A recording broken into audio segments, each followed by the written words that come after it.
Metodologia foi o primeiro programa de Direito e Arte em Universidade Baiana. E ele era muito interessante porque ele tinha algumas posições meio revolucionárias. Interessante porque ele tinha algumas posições meio revolucionárias. E ajudou a gente na construção, na concepção do curso de metodologia com viés de direito de arte, que era o viés que me interessava. Eu já vinha acompanhando as questões de direito de arte nos Estados Unidos e na França, sobretudo. Na Alemanha nem tanto, mas na França e nos Estados Unidos já era bastante evoluída. Mas aqui ainda estava tímido para ser desenvolvido. E, para minha alegria, nesse curso eu tive a Miriam e tive o Daniel Nicori, que também foi desse curso, e vários outros professores, loucos depois. E a gente começou a desenhar o que seria direito de arte. E o desafio foi grande, porque, na verdade, no universo da UFBA, não era muito bem abraçado ainda, porque o pessoal era muito focado na dogmática. Normal, afinal, é curso de direito e a dogmática prevalece. Mas eu incluí no curso alguns personagens meio contraditórios, entre eles Carlos Cóssio, com as ideias da ecologia, já era um pouco subversivo para aquele universo. Mas eu trouxe Luhmann também, e a gente começou a discutir, e eu estimulava as pessoas a pesquisar direito de arte. E aí começamos a pesquisar. Eu me lembro que em 2010 eu fiz um evento na UFBA, na Mangueira, ali no fundo, que o evento era bastante desafiador, primeiro que era no lado de fora, a sala de aula era no lado de fora, não era no lado de dentro. Porque a minha própria ideia de ensinar era chamada classe de aula invertida. Eu já naquela época trazia a ideia de que eu não daria aula, os alunos dariam aula. Então os alunos deram as aulas e eu fui aluno dos alunos. Então aprendi muito, imensamente. E nesse evento, na Mangueira, a temática foi a morte da TGD. Imagina você, na Faculdade de Direito, fazer um evento sobre a morte da TGD. Imagina que crime para a TGD e que crime para os professores, muitos deles ainda extremamente agarrados à TGD e às ideias de Kelsen. Então, foi um pouco de provocação, porque, na verdade, eu não sou professor, eu sou um provocador. Professor são os alunos que dão a aula. E foi bastante divertido. E eu chamei o Willis Guerra para vir participar do evento A Morte da TGD. E ele veio e ele estava um pouco na camisa de força, porque ele tinha que falar disso no ambiente da dogmática.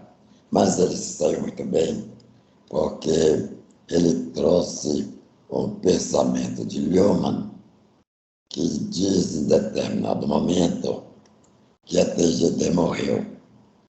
O Luhmann, quando o Luhmann diz que a TGD morreu, a gente pode falar da morte da TGD, que Luhmann, ninguém vai discutir a dogmática em Luhmann. E aí a gente discutiu esse negócio da morte, e um aluno lá, os dois alunos, que eram meus alunos no mestrado, na área de penal e arte, um deles escrevendo um livro, um trabalho sobre o papel da arte na recuperação dos prisioneiros.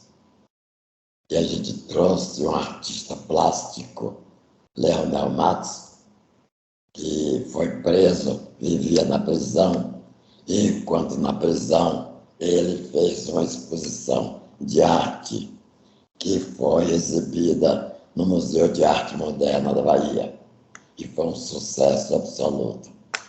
Então a arte começava a entrar, a sair da prisão para a sala de aula e para o mundo do direito.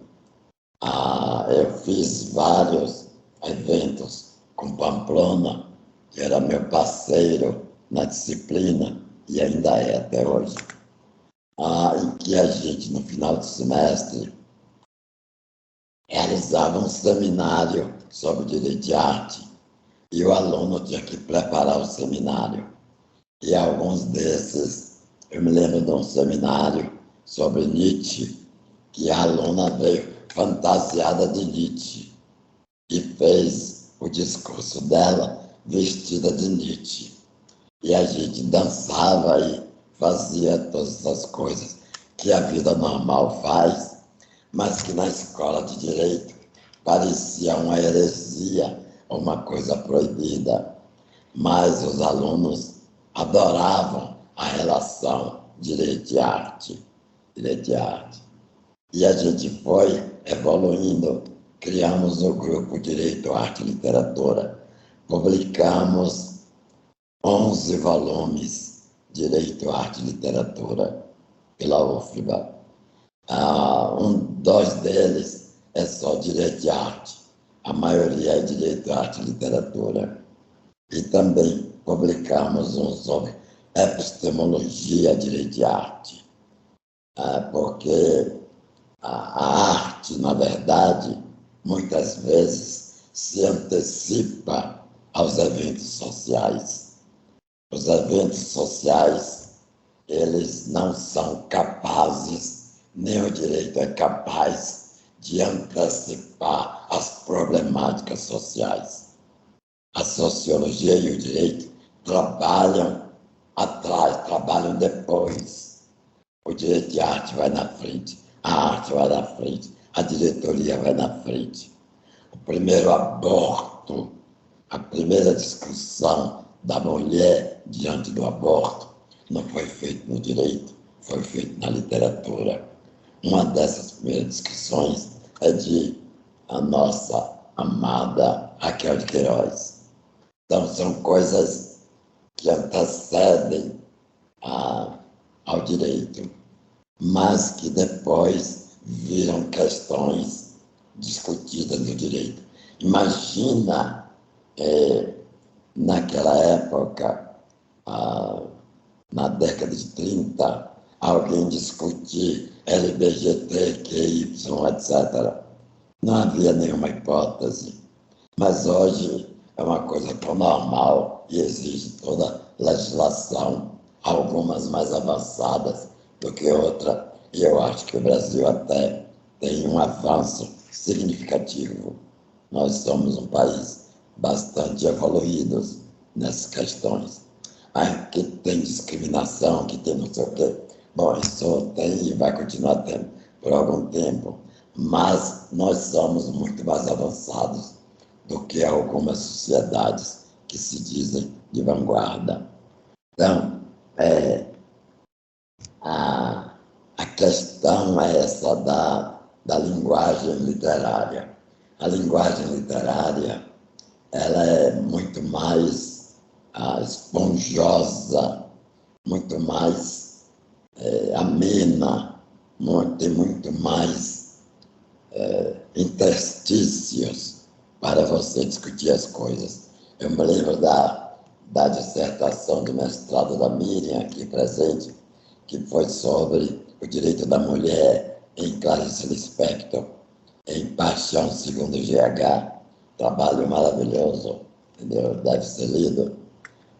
Mas, provavelmente, se não fosse aquele curso de direito da gente e aquela abertura que a gente tinha naquela época, essa dissertação dela não teria sido possível.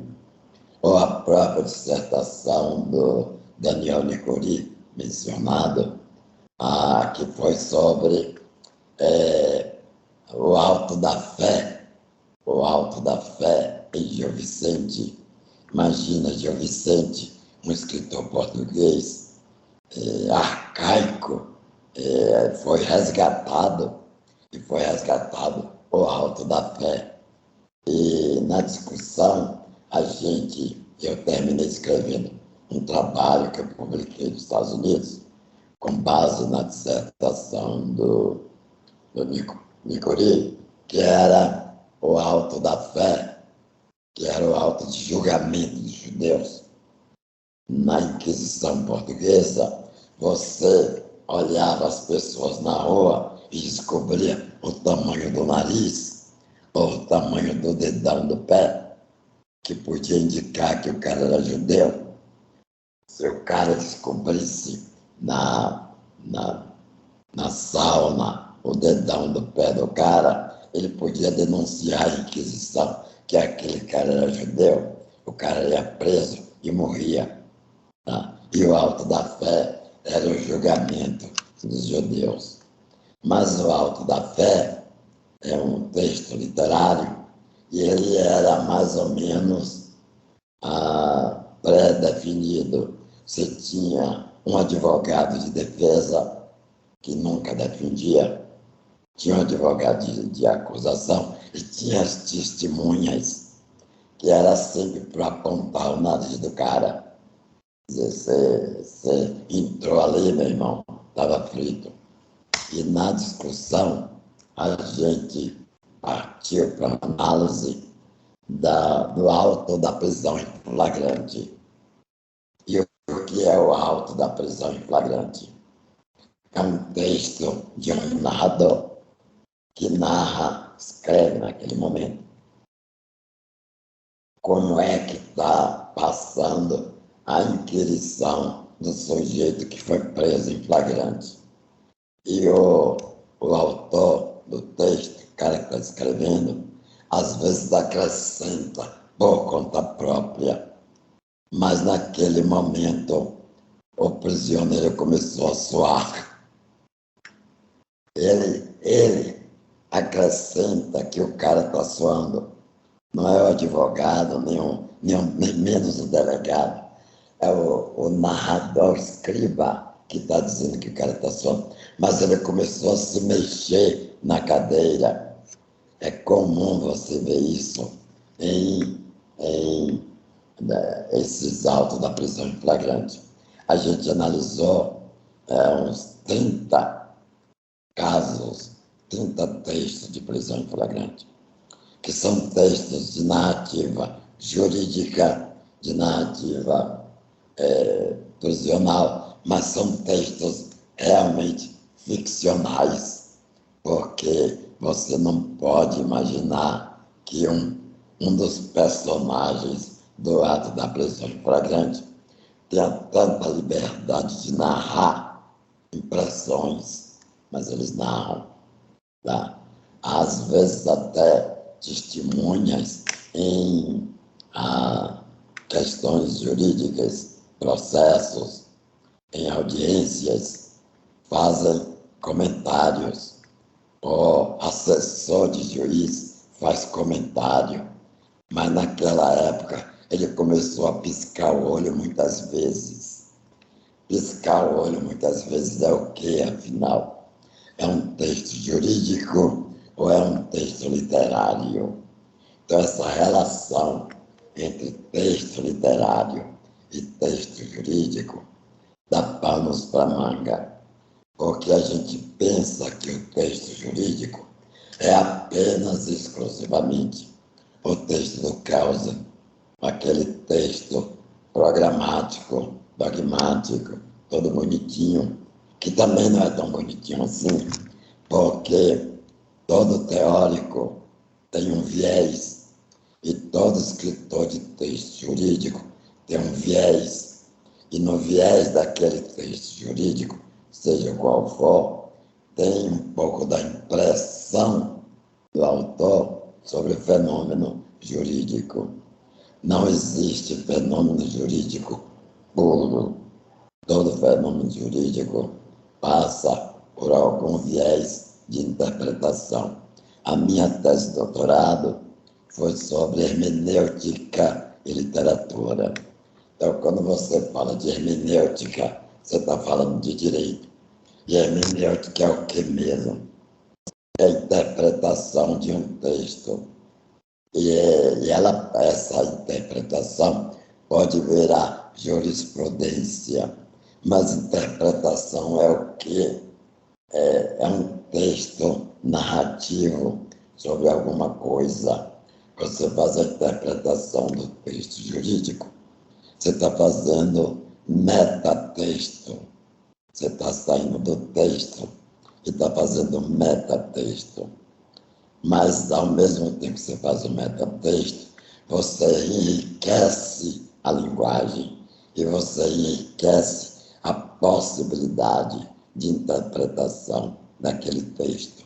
Sem dizer que alguns textos jurídicos ficaram absolutamente obsoletos.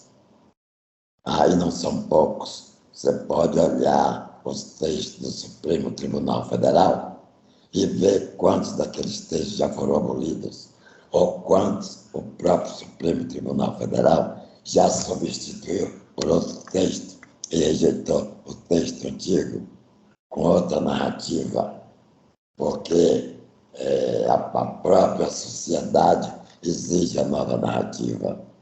Você não há um texto que você diga que é sagrado.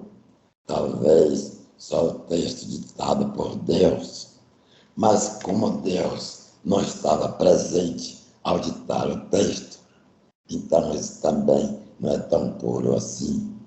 Quando os apóstolos narraram a história, eles narraram de acordo com o entendimento deles. Então aquilo é uma narrativa, não dá para ser o texto original, nem do Cristo, porque ninguém sabe propriamente o que é que Cristo disse, ou o que é que o juiz disse. E o juiz também muda de opinião. Eu acho que Pamplona tem uma coisa interessante, quando ele diz que um juiz é um administrador de um processo. Eu acho essa expressão interessantíssima, porque, na verdade, quem detém a verdade?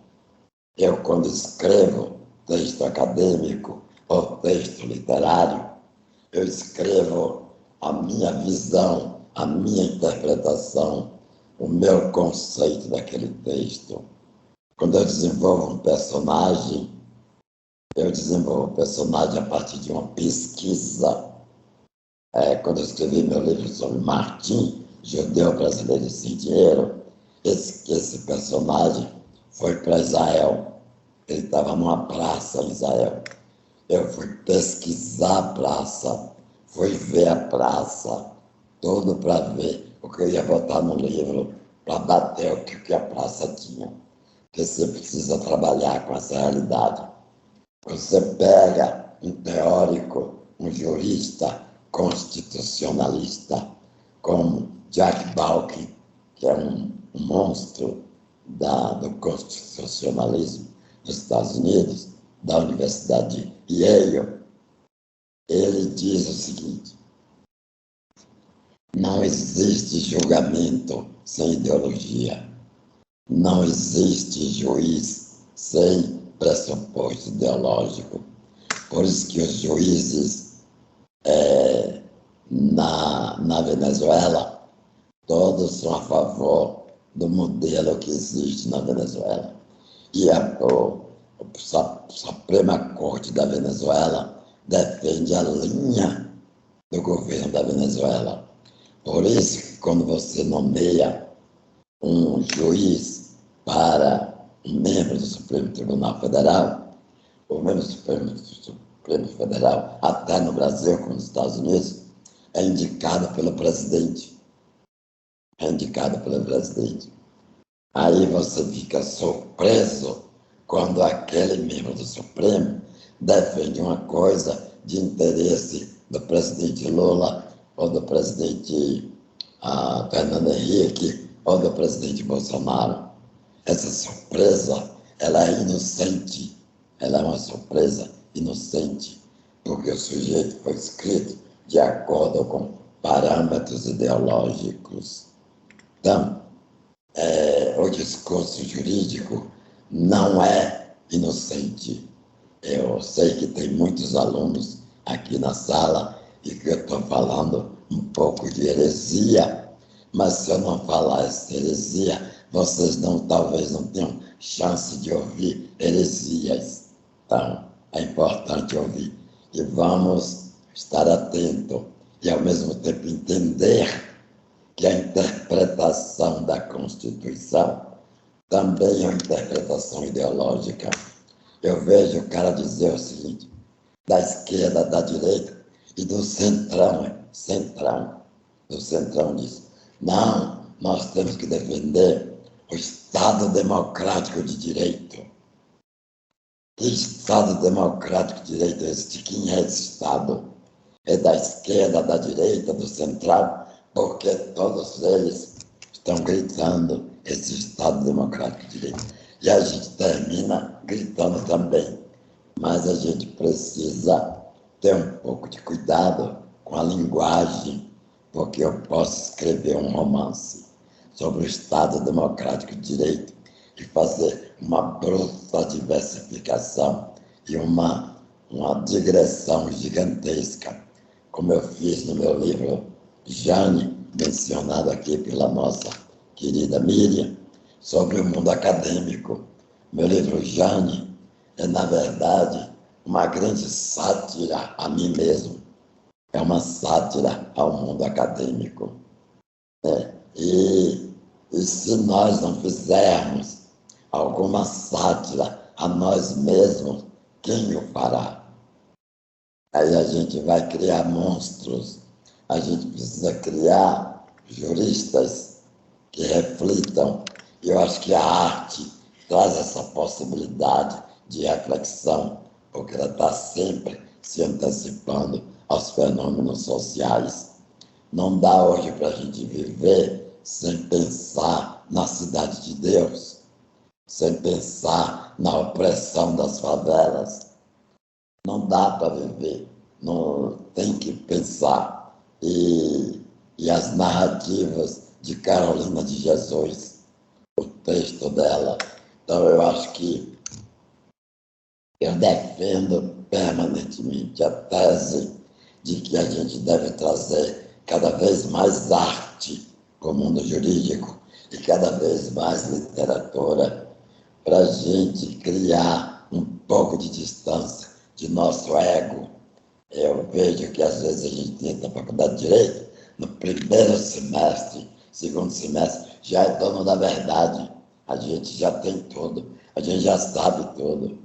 E olha, meus amigos, a gente não sabe ainda e talvez a gente morra sem saber ainda. Não é tão fácil, não é assim tão simples. Não é o primeiro conjunto de normas que a gente lê que representa a verdade final. Existem muitas outras. E, além disso, ainda tem a negação das normas. Vou dar um exemplo. Em 1916, na Indiana, onde eu estudei, foi criada uma lei. Veja bem, em 1916 foi criada uma lei, passou a lei, o sistema jurídico passou, e foi aprovado pela Câmara de Vereadores, que dizia o seguinte: é permanente proibido comer alho antes de ir para o teatro. Comer alho antes de ir para o teatro. Por quê? Porque nego comia alho, ia para o teatro, era um fedor de alho enorme. Então, criou-se uma lei para proibir Aí passou, as pessoas foram proibidas. Chegava na entrada, se estava com alho, não podia entrar. Levou muito tempo. Depois, a sociedade evoluiu e a lei foi abolida. Eu pergunto, quantas leis já foram criadas e já foram abolidas? Quantas leis serão criadas e serão abolidas? Quantas normas já foram criadas e ficaram obsoletas? Quantas normas ainda serão criadas? E quantas novas teorias do geral do direito nós ainda iremos escrever? Então, eu deixo essa reflexão com vocês. Fico extremamente agradecido por esse papo. E o que me compete é permanentemente servir de provocação. Muito obrigado. Obrigado, Lucas. Obrigado, Mito. Muito obrigada, professor. Sempre um prazer escutar. Passo já a palavra à professora Miriam Coutinho, para que faça a sua apresentação. Muito obrigada, professora Alessandra. Bom, boa noite novamente a todos e a todas. É um prazer, uma alegria. Gostaria de saudar todo o corpo discente, docente da Unijorge, em nome do chefe do departamento, professor Luiz Carlos, também em nome do professor Lucas. É um prazer de todo o currículo, breve currículo, que a professora Alessandra leu, a única importância é que eu fui orientando do professor Nelson. Então, essa aí é o que é o sublime para mim. E ele fez esse relato belíssimo desses anos aí na UFBA, eu admiro muito esse percurso que a UFBA tem, sempre pioneira também, portanto, também saúdo todos os colegas. Eu vejo que também tem uma querida colega aqui, amiga, Tereza Junqueira, também dessa época, né, membro aqui do grupo de pesquisa da UFES, Direito à Arte e Cultura, uma das grandes autoras de Direito e Teatro. São vários professores também muito queridos, como a professora Marília Muricy, o professor Viles, foram diálogos muito importantes na minha formação, né, também um amigo querido. Então, eu gostaria de saudar a todos, é uma alegria afetuosa. De onde vem a alegria? Né? A alegria verdadeira vem do afeto.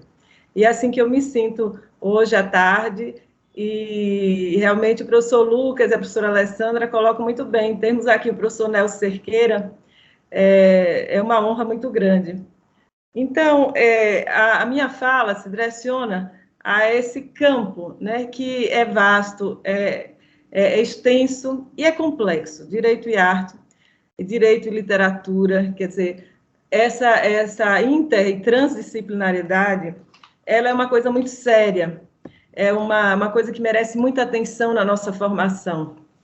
Então, vocês, aqui eu acredito que tenho alunos de vários níveis, né, professores, desde o início, e também no grupo tem alunos que estão no período inicial, outros no TCC, outros alunos aqui de mestrado. Aproveito para saudar também meus orientandos.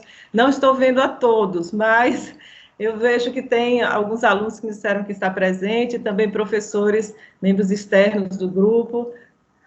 Então, sintam-se todos afetuosamente saudados. Então, essa relação é uma relação que está, a meu ver, inerente à própria teoria e filosofia do direito. Né? Desde a questão da antiguidade grega, direito é arte. Direito não é apenas técnica, nem sistema normativo.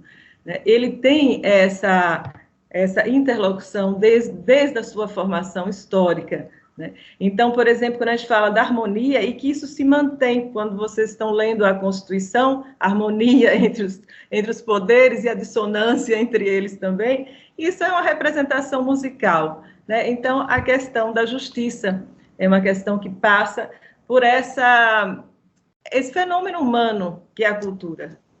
Né? Então, o direito é um fenômeno da cultura. Aí, essa é uma questão que, com o positivismo e o normativismo mais hermético, na nossa formação, principalmente a formação brasileira, eu acredito, ele se perdeu. Né? Então, a gente começa no estudo do direito pensando, eu preciso comprar o código, porque eu vou estudar direito, eu preciso saber de todo esse sistema normativo. Claro que nós precisamos saber, claro que o sistema normativo é também a nossa forma de pensar as relações e a experiência prática do direito é a partir dele, porque nós temos esse perfil técnico, nós temos uma racionalidade, né? Mas em meio a toda essa racionalidade existe também a complexidade da vida humana, que chega para os profissionais do direito e com todas as suas motivações humanas e que o direito não dá conta. A gente não dá conta da análise apenas normativa, ainda mais no mundo que nós estamos, né, vivendo. Então, falando assim de forma mais simples, mas mais tentando ser acessível, principalmente aqueles que estão iniciando, então, o curso, né, e aqueles que estão transitando, pensando que o direito ele é um fenômeno apenas de um ordenamento, né, jurídico, um complexo hierárquico de normas, como Kelsen coloca. Mas o próprio Kelsen fez uma monografia sobre Dante Alighieri, teoria do... Ele escreve sobre...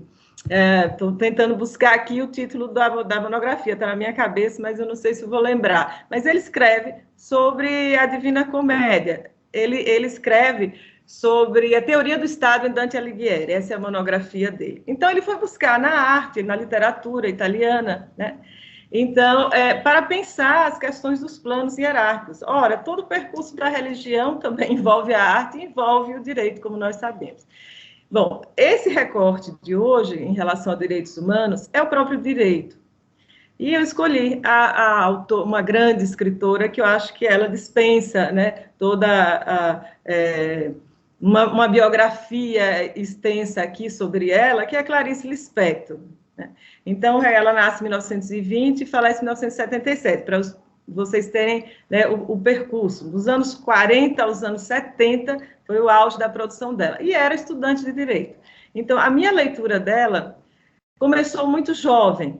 Eu abro esse parênteses pessoal para vocês entenderem um pouco, né, essa minha via de interpretação, porque a interpretação, toda interpretação, tem esse caráter também motivacional, né, intersubjetivo.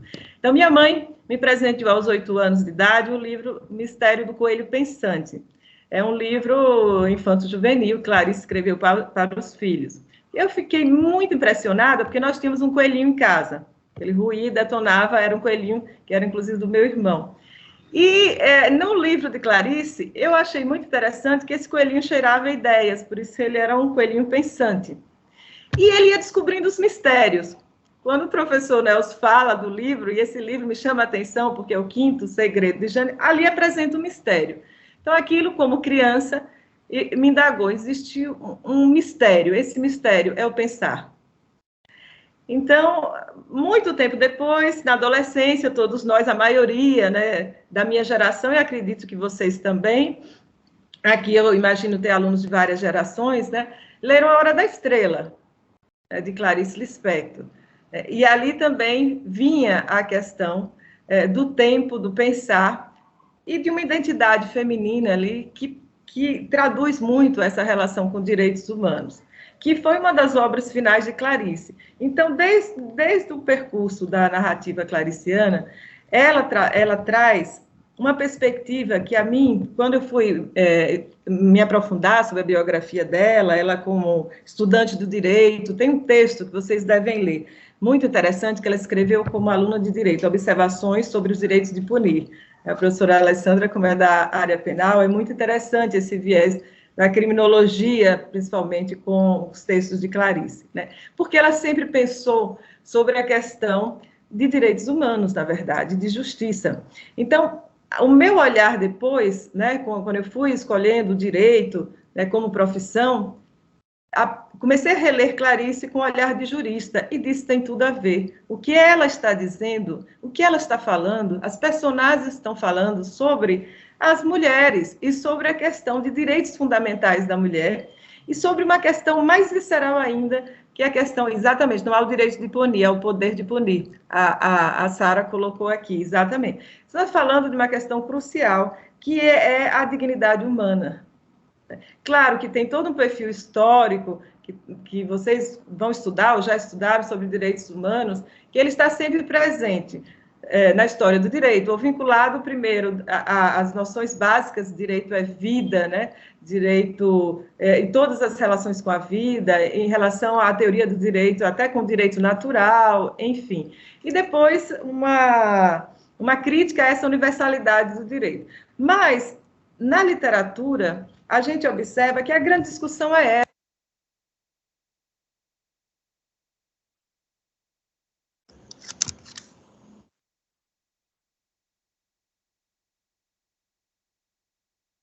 Travou?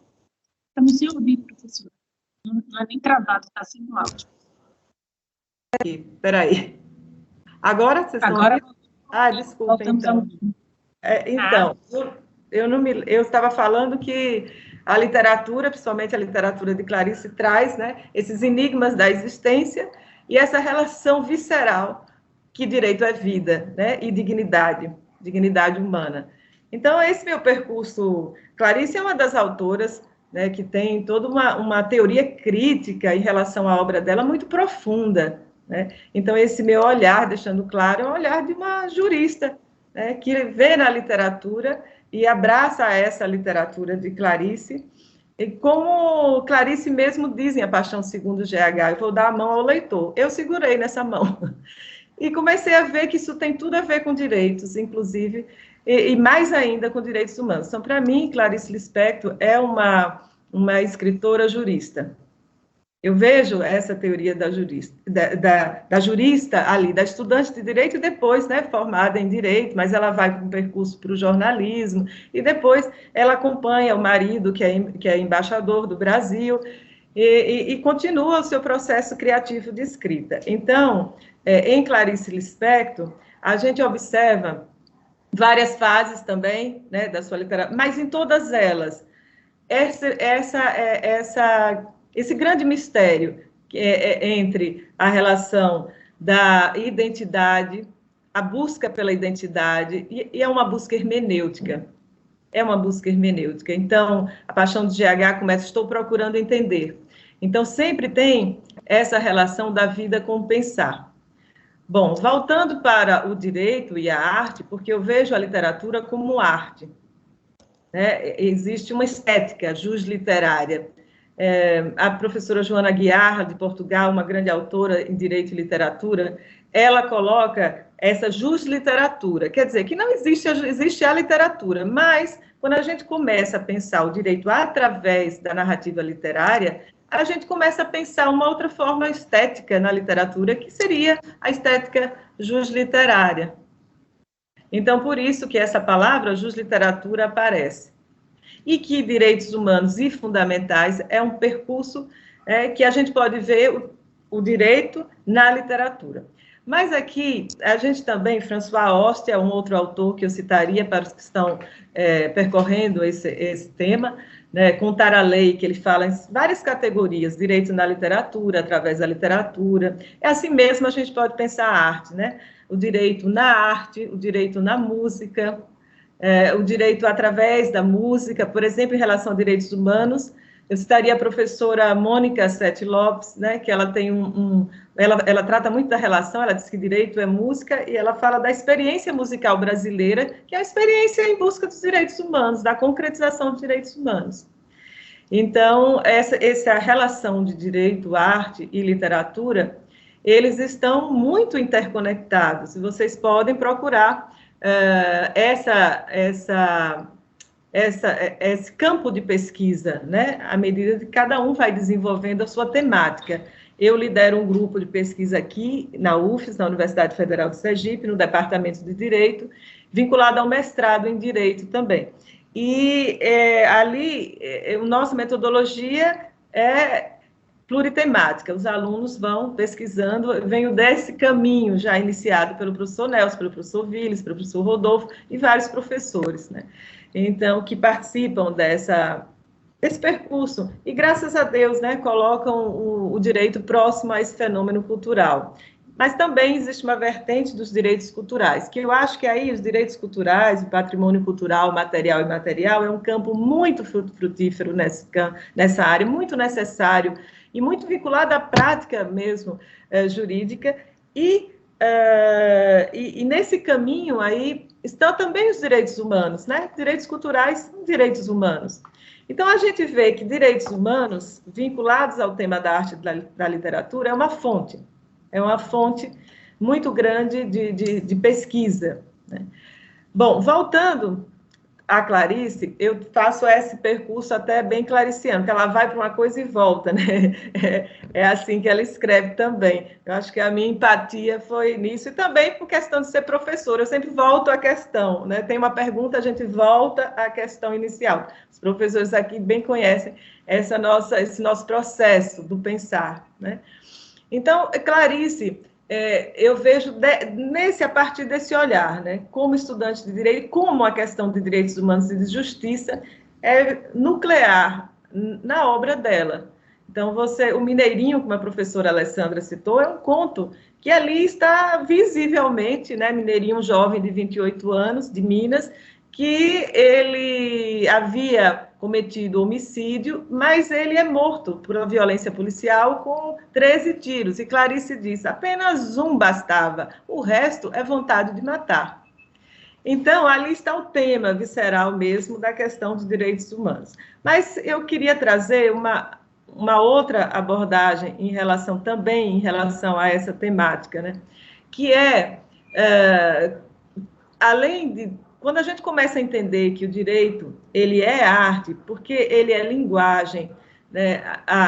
O professor Luiz Alberto Varado, que eu dialoguei há algum tempo, um pioneiro no Brasil, nos anos 80, 90 também, de direito, arte e literatura, né? As edições da revista Cine Sofia, ele teve uma passagem também na Bahia, então ele falava que, influenciado por Bakhtin, por vários outros autores da teoria da literatura e também da linguagem, ele falava que a pele do direito é a linguagem. Então, por ser linguagem, é criação.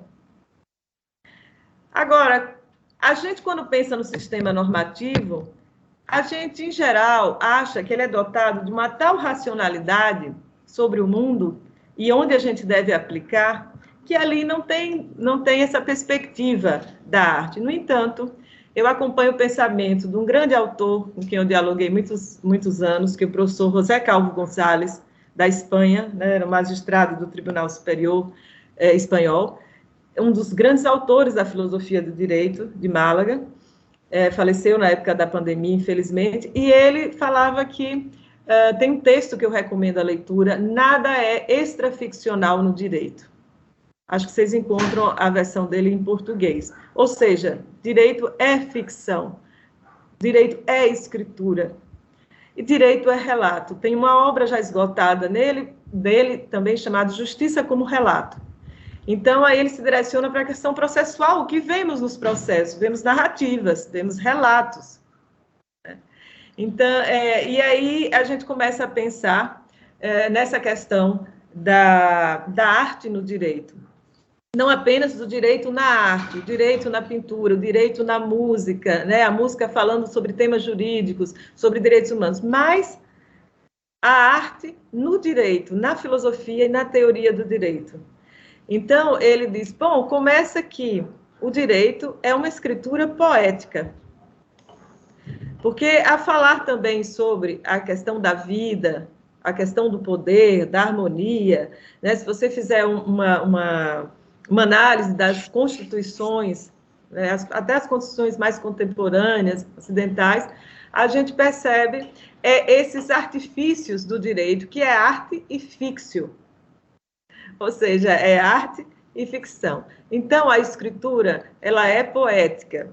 Quando nas aulas de hermenêutica, que também sou professora de hermenêutica jurídica, a gente fica naquela parte, eu não sei se os alunos aqui de hermenêutica vão lembrar, mas acho que sim, vocês vão ver os métodos hermenêuticos. Então, a gente fala gramatical, mas existe o sociológico. Bom, falando na letra e na linguagem, fala no texto, e todo texto nos leva a contextos. O professor Nelson, eu me lembro de uma palestra que ele deu na UFPA, ele fala que o texto apresenta um tecido de textualidades, aquilo me marcou em relação ao tecido, né? Quer dizer, então, o que é que as normas contam para nós? E o que é que nós narramos a partir delas? E já que nós narramos, e processualmente, a partir delas também, narramos direitos, contamos histórias, relatos, né? Existem aí elementos literários no direito, uma cultura literária do direito, porque os relatos processuais têm que ter uma coerência narrativa. Isso não vem da formação do direito, vem das teorias literárias. Por isso, o direito é, sim, um modo de ficção. Além do imaginário jurídico, também ser construído a partir do senso teórico e comum dos juristas. Acho que está tendo uma interferência aqui, não sei se vocês... Bom, vocês estão me ouvindo. Então, é nesse caminho que arte e direito se relacionam, nesse e vários outros caminhos, né?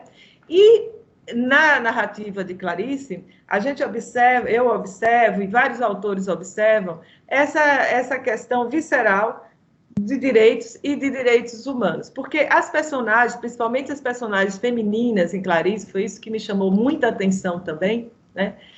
Elas apresentam uma identidade, sempre em busca de uma identidade, ou seja, eu pensei, nós como mulheres, ou seja, onde existimos, qual o nosso espaço simbólico? O direito muito patriarcal, né? Tem uma estrutura muito simbólica, muito patriarcal, sempre foi na história do direito.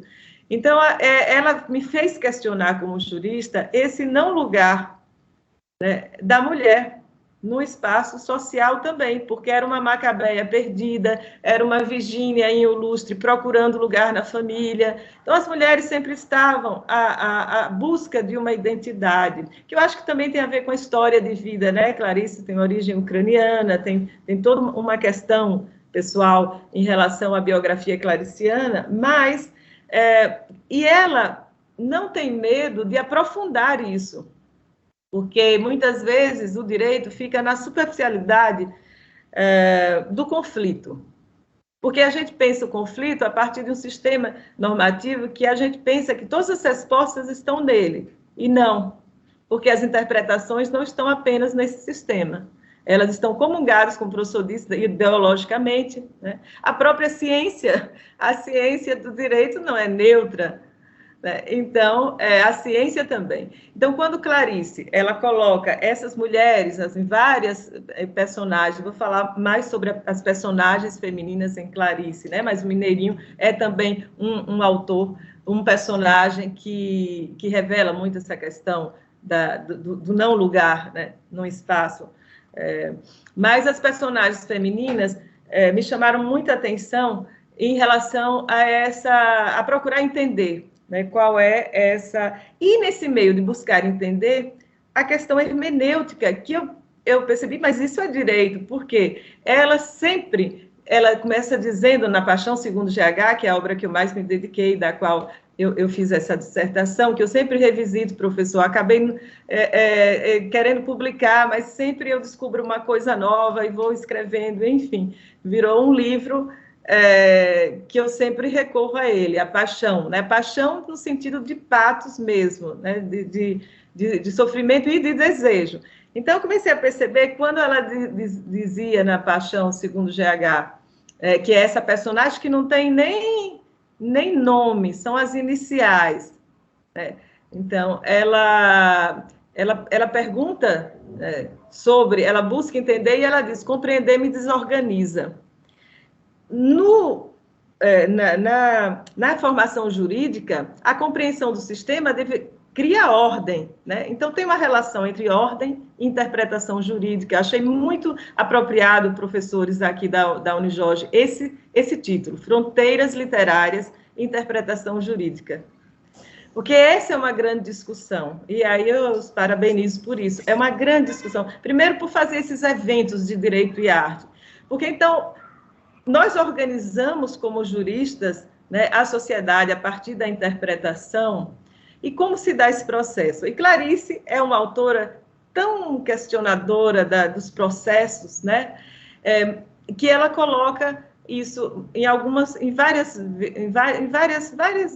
formas, né, que compreender desorganiza porque ela reestrutura um paradigma anterior. Então, você faz uma reestruturação de paradigmas quando você compreende, né? Você dá um salto. Então, hoje eu estou compreendendo aqui que existe essa perspectiva direito, arte e literatura, que existem formas de pensar direitos, né? E também direitos na dogmática, direito penal e literatura e arte, direito constitucional e literatura e arte. Então, a filosofia do direito, principalmente, né, a base, a teoria do direito. E Clarice, então, ela coloca questões hermenêuticas. E o que faz sentido? Né? Qual é a ordem que cria o sentido?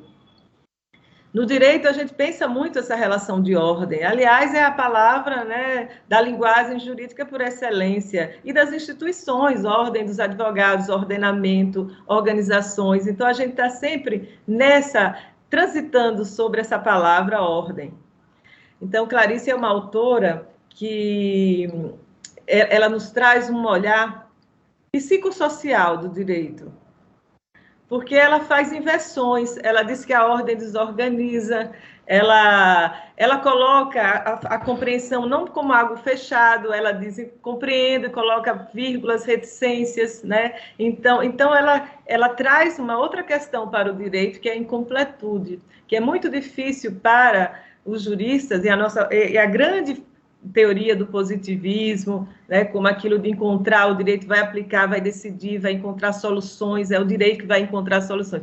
Bom, isso, na minha época de formação do direito, no direito, né, era um pensamento predominante. Hoje, com mediação, justiça restaurativa, claro que estamos também em outro patamar, né?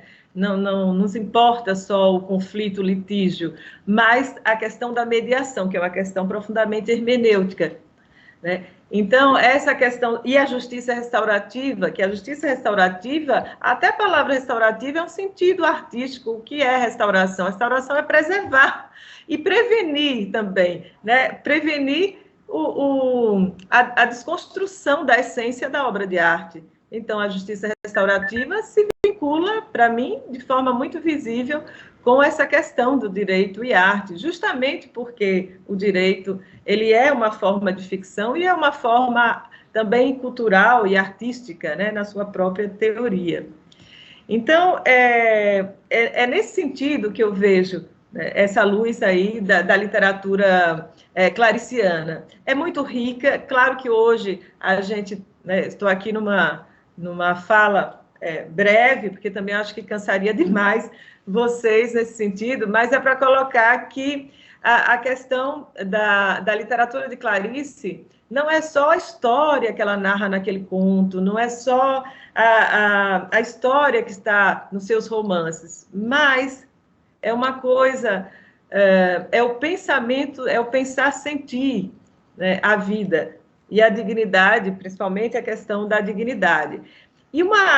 E ela faz isso de uma forma muito interessante, porque, primeiro, ela faz com que as personagens reconheçam a carência de uma representatividade, de uma dignidade humana. A Macabeia mesmo quase chega a dizer, né, eu não vou me lembrar de qual, porque eu estou com o livro aqui, mas ela chega a dizer que ela vale muito pouco. Tem um conto chamado A Menor Mulher do Mundo, que é uma mulher negra africana. Então, Clarice, ela vai, sabe, ela vai desconstruindo a personagem até ela dizer, eu sou menos que pó. E isso é direitos humanos, porque isso desperta no leitor uma consciência e uma empatia, porque eu penso que não só a consciência em relação a direitos humanos, ela transforma. Não é uma questão puramente racional, mas é uma questão que tem que ser trabalhada também do ponto de vista psicossocial, né? Uma identidade, uma empatia, algo que vai além para que tenha uma transformação mesmo no modo de ver. Bom, ela, na escrita dela, é uma escrita artística, porque Clarice fala que os fatos são sonoros e ela quer escutar o sussurro do fato. Então, Clarice pinta quadros. Tem um texto que eu escrevi, que está numa revista, acho que da Unisul, lá em Santa Catarina, que fala sobre direitos humanos no imaginário artístico de Clarice. Clarice pinta quadros nos anos 70 e ela pintou um pássaro da liberdade, né? E isso retoma através da linguagem pictórica da pintura, esse tema, que é o tema da liberdade, né? Que é o tema também crucial para os direitos humanos, a liberdade de expressão, essa liberdade de comunicação, a liberdade de pensar, liberdade de criar, né? A liberdade desse campo digital, do meio digital. Enfim, Clarice, ela traz essa questão da liberdade de uma forma muito profunda, porque nada é construído, é dado, né? Mas é pensado e construído junto com o leitor. Por isso que A Paixão Segundo GH, ela diz que é uma alegria muito difícil, mas ela dá a mão ao leitor para seguirem juntos nessa narrativa. Então, e direitos humanos significa você reconhecer, ter um processo de reconhecimento, né, de direitos. Mas isso você pode fazer uma interlocução com vários autores, como, por exemplo, Hannah Arendt, né? Quer dizer, direitos humanos necessita de uma concretização, necessita de uma ação organizada politicamente, a relação entre cidadania, democracia e direitos. Então, tem esse viés. É uma literatura tão fértil, eu acredito que é a escritora mais importante do século XX. Alguns autores colocam Clarice nesse patamar, do patamar de Kafka, né? Porque é complexo. A acessibilidade dela, ela mesmo, na época, ela dizia, alguns entendem o que eu falo com pouca idade, adolescentes, né, leem e conseguem compreender, e outros não conseguem entender a literatura dela. Então, a professora Nádia Gottlieb, que é uma das grandes biógrafas de Clarice, ela diz, bom, o leitor às vezes é pegado pela fisgada. Foi o que aconteceu comigo. É a fisgada daquela palavra. Aquela palavra que ela diz, apesar de muitas vezes não ter uma lógica racional, mas ela toca o leitor, né? Então, ela coloca em algumas... Eu acho que não sei se é Paixão Segundo GH ou se em O Lustre. Acho que é Paixão Segundo GH. Não, é A Hora da Estrela, que ela diz, a palavra é o fruto da palavra, e o meu dever é atingi-la. Isso é a nossa atividade hermenêutica. É a nossa atividade. Então, quer dizer, é nosso dever pensar esse sistema normativo, né, e atingir esse sistema normativo, mas visando essa dignidade humana, essa preservação. Uma coisa que eu tenho pensado, quando o Lucas me chamou aqui para estar com vocês, eu pensei, poxa, eu vou retomar algumas leituras, né, e vou começar a escrever, até disso estou escrevendo um artigo, e pensei em relação aos direitos humanos também essa ideia de proteção, né? Os direitos necessitam dessa questão, dessa organização política protetiva. E daí vem todas as questões que Hannah Arendt colocava. Mas em Clarice, as personagens, elas levam esse susto, como o leitor também, que é um susto de estranhamento. Porque, por exemplo, Virginia, que é uma personagem da obra O Lustre em cima da mesa, na casa, né? Então, ela começa a perceber, a sentir, a se incomodar com aquele espaço, é um estranhamento do familiar. Então, acontece isso em vários personagens também. E ela percebe, por exemplo, a família, e aí você pode pensar direito, arte e literatura na área de direito de família, né? Que é muito interessante também. Então, ela pensa aquilo como ela sente um estranhamento em relação à proteção. Ela diz, aqui não tem um espaço protetivo, que é o grande problema da relação dos direitos humanos, né? Das nossas convenções, dos nossos tratados, da efetividade de tudo isso, de todo esse sistema internacional e todo esse sistema protetivo, né, do Estado. Então, Clarice, ela coloca essa relação, proteção e estranhamento. Então, de repente, a personagem se dá conta de que ela não está sob proteção alguma. Isso me causou sempre uma curiosidade muito grande, né, e me levou a essa questão dos direitos humanos. A Paixão Segundo GH é uma mulher escultora, artista, né, que ela levanta umas 10 horas da manhã e resolve arrumar a casa. E quando ela começa a arrumar a casa, de repente, ela se dá conta de que naquela atividade de arrumar, ela começa a se desorganizar internamente. Tem toda uma história que depois ela vai, atravessa o corredor da casa e vai no quarto da empregada. Encontra uma barata. Sempre essa questão dos insetos, né? Aqui é barata mesmo. O professor Nelson, que estudioso de Kafka, vai dizer que Kafka já é outro inseto também, mas é se deparar com o grotesco, com essa violência. Ela mata essa barata pelo ventre, e aí ela retoma, rememora a questão do aborto. As mulheres são esmagadas pelo ventre. Então, tem uma questão de corporeidade feminina muito grande. Ela sai dessa abstração, que é o que o direito tem que fazer em relação aos direitos sociais, aos direitos humanos, e vê a concretude da vida e das relações intersubjetivas. Então, Clarice era uma mulher que estava confortavelmente na sua casa. De repente, ela é tomada, e aí é que está a epifania, aquilo que surge, né, na literatura, essa questão de Clarice. E aí ela disse, não é nada disso, aqui eu não estou sob proteção alguma, aqui eu tenho que entrar e experimentar o núcleo mais visceral de todos, né, e atravessar essa questão do que é viver. Porque a vida não é esse sentido de ordem, que muitas vezes nós juristas, a gente é tão tomado por esse sentido de ordem. Ao mesmo tempo, Clarice fala que é preciso a máscara da solenidade. Então, são paradoxos tão vitais que ela apresenta para o direito, né? Sendo ela uma estudante de direito, e que depois se forma em direito, vai ser jornalista, porque nessa época, grandes autores, escritores, jornalistas iam cursar direito, porque no campo do direito é que eles aprendiam também a vida cultural, coisa que se perdeu muito nas nossas universidades. Se perdeu muito nas universidades brasileiras. Então, a gente vê muitos escritores, né, que fizeram direito, e artistas, né? O direito teve um empobrecimento.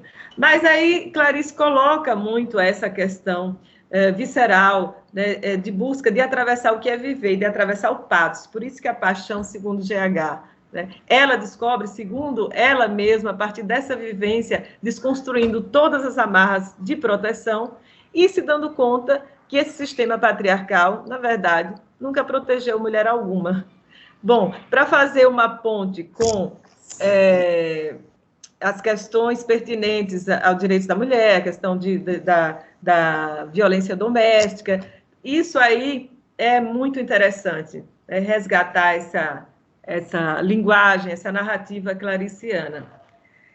Essa é a questão. Outra questão que eu pontuei, pensando aqui nesse nosso diálogo, eu já daqui a pouco estou encerrando também, porque eu acho que já estou me alongando muito, que é a categoria da percepção. Por exemplo, nessa metodologia da hermenêutica jurídica, a gente fala dos métodos hermenêuticos para o direito. Direito é interpretação, essa é a grande tarefa do jurista, né? Se há clareza ou não há clareza, que é uma questão artística também, né? O que é visível, o que não é visível, se a lei é clara, se não é. Então, a gente percorre todas essas questões. Mas, obrigada, Camila. Camila disse que quer ler os livros. Nossa, então já saí... Olha, Lucas e a professora Alessandra, isso aqui, para mim, ouvir isso já é muito gratificante. Realmente, essa vontade de leitura é uma das questões mais importantes para a humanização da formação jurídica, né?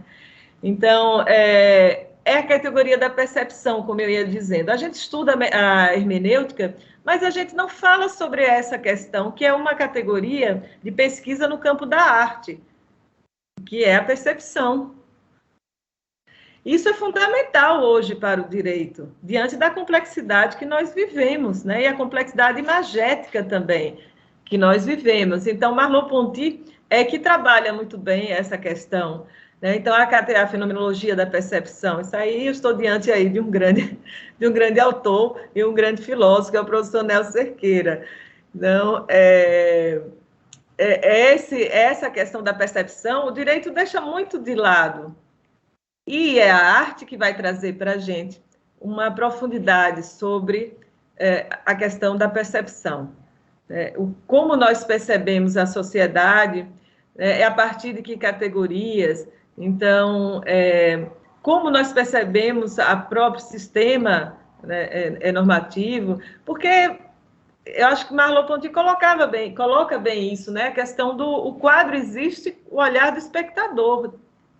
E ele pode ter vários espectadores, a vida é plural, né? Então, o direito também. Então, o direito, ele tem no cerne das suas questões mais concretas e dos seus paradoxos, dos seus dilemas, né, várias perspectivas de prisma, de olhar. Então, isso eu acho que a literatura e a arte, elas trazem para o jurista uma percepção, um olhar, né, psicossocial mesmo, que é o que eu acho que também a psicologia jurídica é uma área que cada vez mais cresce em relação a isso, né? Muito bem. Eu vou finalizar com uma frase clariciana aqui, que eu separei aqui para vocês, nesse recorte, que é sobre a coragem. Ela diz: vou começar meu exercício de coragem, que eu acho que essa é uma das grandes virtudes hoje, nesse momento atual, para os juristas, né? E ele diz: viver não é coragem, saber que se vive é coragem. E vou dizer que na minha fotografia eu via o mistério. Bom, com isso, deixo aí para vocês interpretarem essa expressão, né? Estou aberta aos diálogos. Mais uma vez, muito grata por essa oportunidade. Devolvo a palavra à professora Alessandra. Muitíssimo obrigada, professora. Prazer lá. Muito bom conhecer o seu trabalho. Obrigada. Clarice.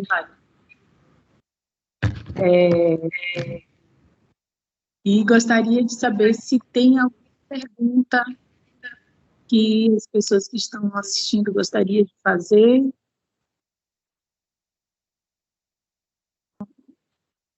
Estou vendo aqui alguns comentários de Sara Mirella, que foi orientanda do professor Nelson Cerqueira, que é apaixonada por literatura e tem trabalhado muito com direito e arte, inclusive teve uma monografia premiada. Eu estou vendo agora algumas, eu gostaria de agradecer a todos, não estou vendo todos na tela, mas agradecer aos que estão se comunicando, estou aberta aí aos diálogos também com o professor Delcio, com o professor Gustavo, enfim, com a professora Alessandra, Lucas. Acho que dialogar Quem fez aqui comentários, Camila, agradecendo pela aula, pelas palestras. Ela é de Brasília, de internacionais, Maiara, Gustavo, enfim, muitos elogios aqui às falas Fantástico. dos professores. Fantástico, Lucas, gostaria de eu também quero agradecer também pela maravilhosa apresentação aqui da professora Miriam. Foi um deleite, não só para mim, tenho certeza que para todos que estão aqui. Enquanto vocês falavam, fui aqui fazendo algumas anotações do que me foi chamando a atenção, desde a palestra do professor Nelson, quando ele traz aqui a importância de que a arte e a literatura antecipa a realidade social, os movimentos, né, a sensibilidade que a arte tem de captar as nuances, aquilo que está ali numa dimensão do invisível, do que não aparece, né?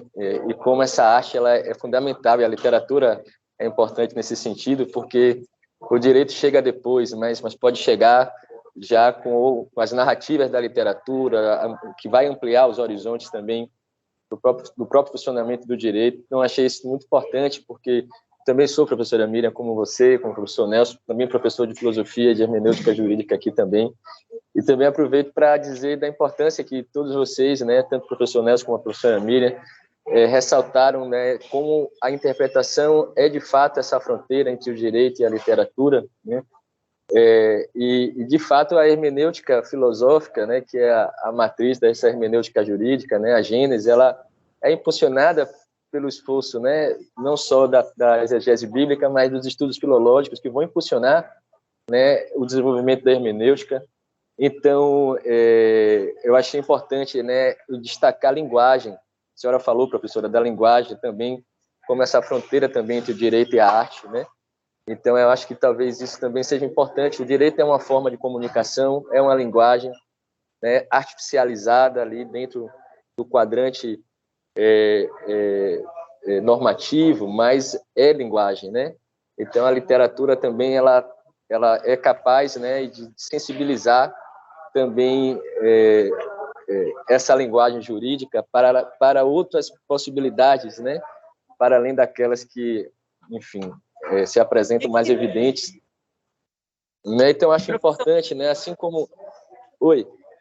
Não, é que eu estava completando, né, a sua interlocução, é exatamente isso, porque a arte está no cotidiano, não é só uma obra de arte, uma pintura, não, está no cotidiano da cidade, está na forma do brasileiro se expressar. Então, eu falando, imagine isso para um público baiano, né? Um dos enfoques do grupo aqui é a sergipanidade. Então, a gente percebe a sergipanidade em todos os momentos. O direito faz esse corte, né? O que é direito, o que não é direito. Verdade, verdade. Então, a gente poderia dizer, professora, que Clarice, ela, com essa reflexão, com essa forma marcante desses personagens, né, que a senhora trouxe aí a expressão da epifania, né? A experiência da solidão é muito forte, marcante, né, na obra de Clarice, né? E como essa experiência da solidão, ela é anunciadora desses momentos de reflexão.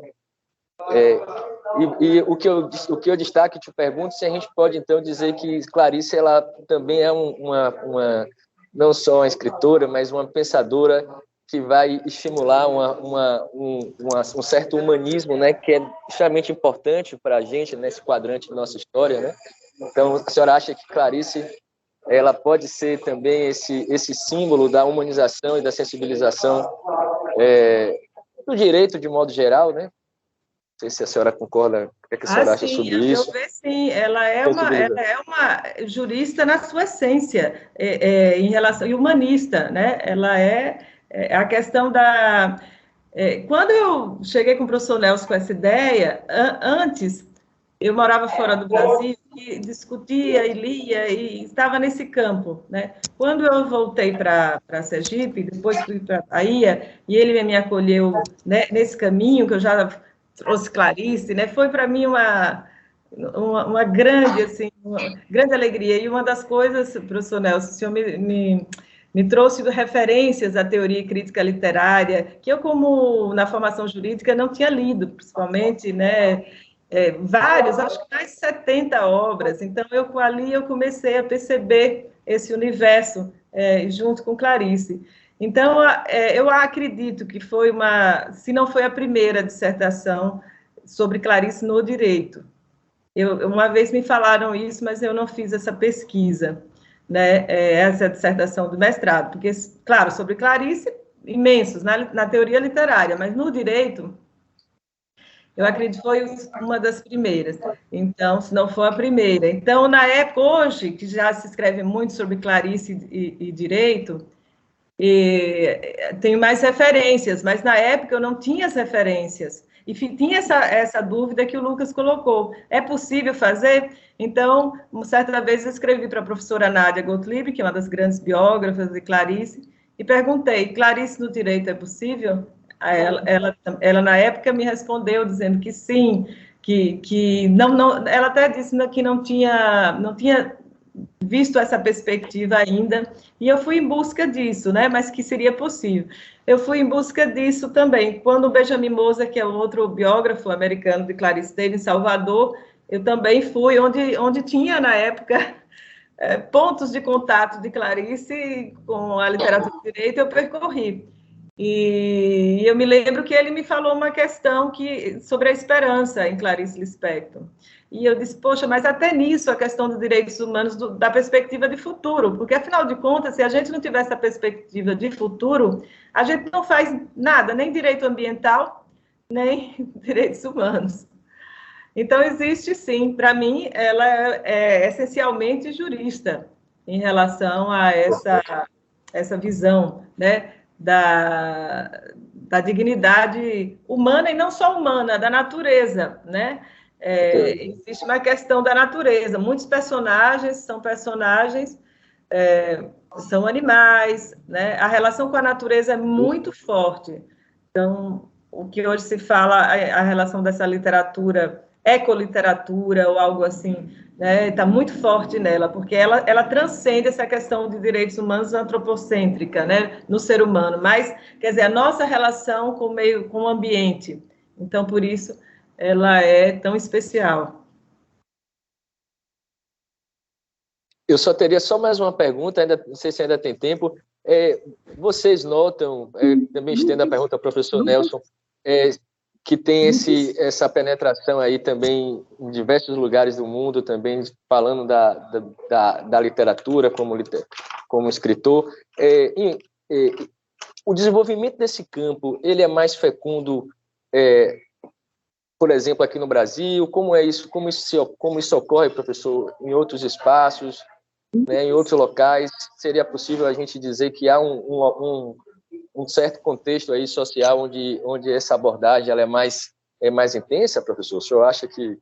eu trago essa pergunta agora em razão até do que a professora Miriam trouxe, né, de uma ideia não eurocêntrica, e também me ocorre aqui também os estudos pós-coloniais, que vão chamar a atenção da importância de pensar o conhecimento fora desse eixo europeu, né? E, enfim.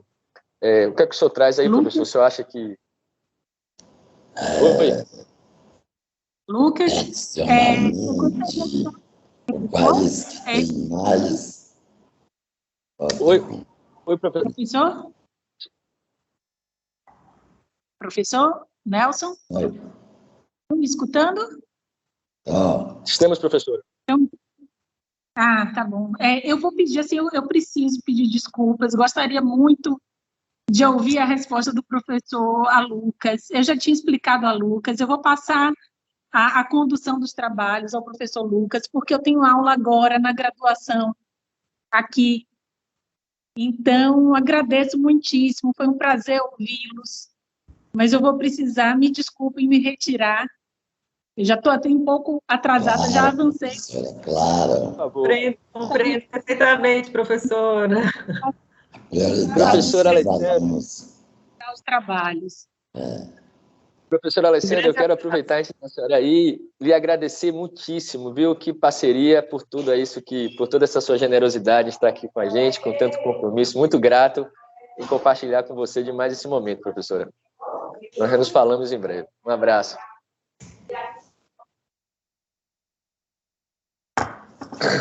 Bom. Pois não, professor? Então, veja bem, tradicionalmente, dentro da história do direito de literatura, o país mais avançado nessa linha é a França. A França que tem um volume, eu diria, maior. Mas, no mundo acadêmico, dentro das universidades, os Estados Unidos ganham disparado.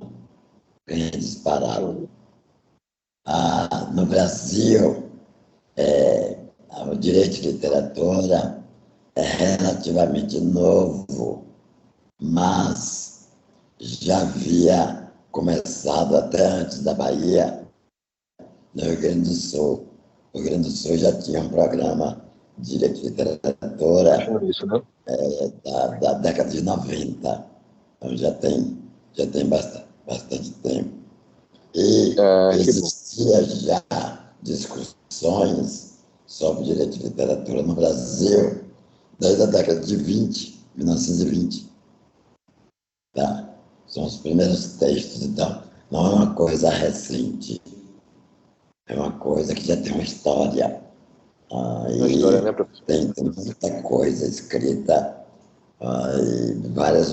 A Universidade de Brasília tem um programa bom, entendeu?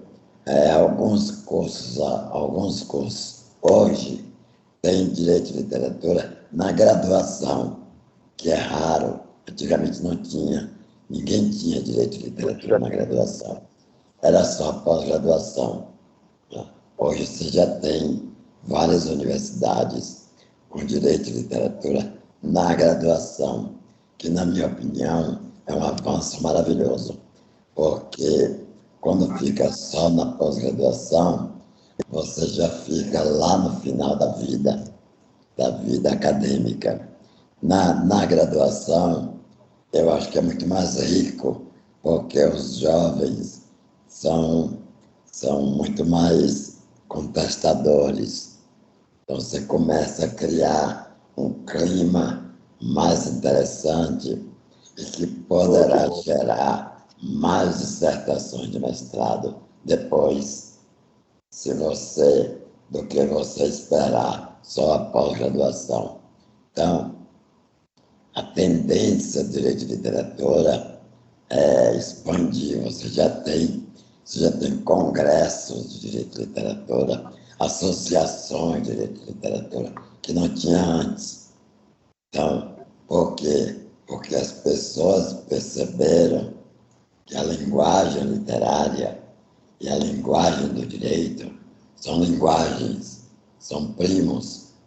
Então, você abre um espaço muito maior. Eu acredito que está crescendo mais ainda. Entendeu? Então, essa é a minha visão. Entendi, professor. Obrigado aí pela resposta. Aproveita aqui, se alguém tem mais alguma pergunta, algum comentário. Professor Gustavo, que está aqui participando com a gente. Prazer também, professor, mais uma vez também contar aí com o senhor. Alguém tem mais alguma